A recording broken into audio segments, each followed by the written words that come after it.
Hi guys, welcome to our channel. ఈరోజు మనం బయటికి వెళ్తున్నాం అన్నమాట.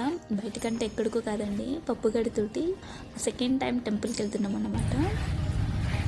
ఇక్కడ మనం టెంపుల్కి ఎంటర్ అవుతున్నాము. ఇంతకీ ఏ టెంపుల్లో చెప్పలేదు కదా, అదేనండి కర్మన్ఘట్ హనుమాన్ టెంపుల్కి వెళ్ళామన్నమాట. ఫస్ట్ టైం ఈ టెంపుల్కి నేను పప్పుగడి కడుపులో ఉన్నప్పుడు వచ్చాను. ఇప్పుడు మళ్ళీ పప్పు పుట్టాక ఫస్ట్ టైం వచ్చాను అన్నమాట.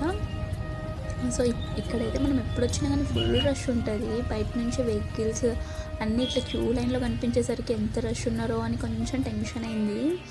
ఇలా లోపలికి ఎంటర్ అయిపోయాము. యాక్చువల్లీ ఫస్ట్ టైం పక్కనే ఉన్న శివాలయానికి అయితే వెళ్ళామన్నమాట.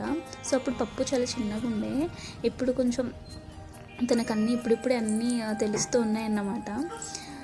ఇక్కడ నేను అనుకుంటున్నాను ఇంత రష్లో తను ఎలా ఫీల్ అవుతుందో ఏంటో అని, బట్ అన్నీ కొంచెం డిఫరెంట్గా చూస్తూ అంత ఇంట్రెస్ట్గా అబ్జర్వ్ చేస్తున్నట్టు అనిపించింది నాకు. సో ఇక్కడ చూసారు కదా తన క్యూట్ స్మైల్. ఇక్కడ మనం కొబ్బరికాయ పూలు అవి తీసుకొని అయితే టెంపుల్ లోపలికి ఎంటర్ అయిపోయాము. సో ఇక్కడ ఎంటర్ అవ్వగానే ఇంకెంత రష్ అసలు, ఇక్కడ చూసిన క్యూసే కనిపించాయి. ఇంత రష్ అసలు పాపని తీసుకొని కొంచెం ఇబ్బంది అనిపించింది. ఇంత రష్లో వెళ్ళడం కంటే రష్ లేనప్పుడు వెళ్ళడమే బెటర్. ఇక్కడ కూడా అసలు లోపల దర్శనానికి వెళ్తుంటే కూడా చాలా రష్ ఉందన్నమాట. ఎప్పుడు రష్ ఉంటుంది ఈ టెంపుల్, ఆబ్వియస్లీ మనకు తెలిసిందే.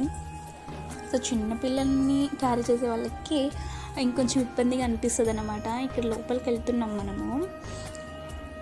ఇంత రష్లో అసలు దేవుడిని నేను సరిగ్గా చూడలేకపోయాను, బట్ స్టిల్ దొరికిన కాడికైతే దర్శనం చేసుకోవాల్సిందే కదా, సో తప్పలేదు ఇంకా.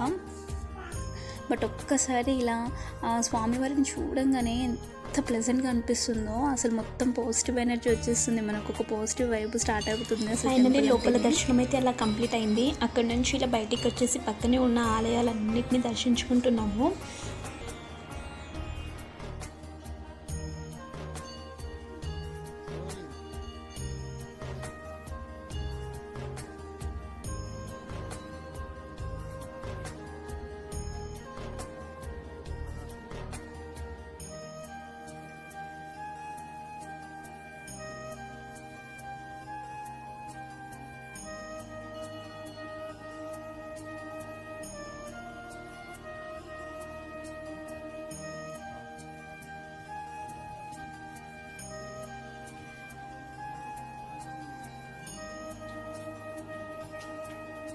మొత్తానికి ఇక్కడ మా దర్శనం అయితే కంప్లీట్ అయిపోయింది.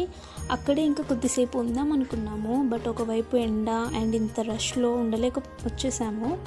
ఎందుకంటే ఆల్రెడీ పప్పుగాడు పడుకుండిపోయాడు, అందుకే త్వరగా టెంపుల్ నుంచి వచ్చేసాము. బయటికి